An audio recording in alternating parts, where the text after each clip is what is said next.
Good evening, ma'am. I'm Rodney Tan, Section 4-1. Re-recite ko po ngayon is rights guaranteed during the custodial investigation. Republic Act 7438.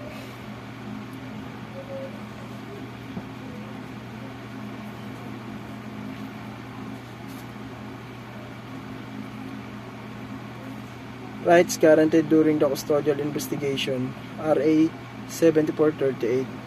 Right to counsel. The person has the right to competent and independent counsel of their choice. They cannot afford one. A lawyer must be provided. No custodial investigation shall proceed without counsel. Right to be informed of rights. They must be informed of their rights in a language dialect they understand at the time of arrest and before questioning. Right to remain silent. They cannot be compelled to testify against themselves. Protection against self-incrimination. Right against torture. Rights against torture, force, or violence. Any use of threat, intimidation, coercion, or violation to extract a confession or information is illegal and inadmissible in the court. Right to confidential communication with counsel. Communication between the person and their lawyer must be a private and confidential. Right to visit and confer privately. First is any member of the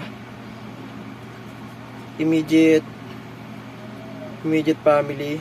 Second is medical doctor or prime minister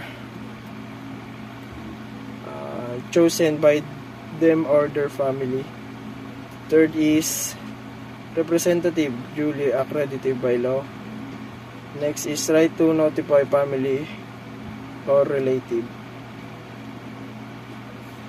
The person has the right to have their family and relative of friends notified of their situation immediately after arrest.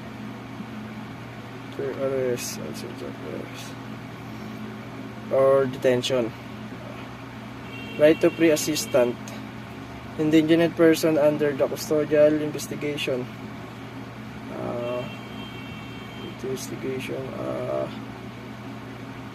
Must be provided free against the illegal assistance, usually from the public attorney office or PAO. Yun lang po, ma'am. Salamat po.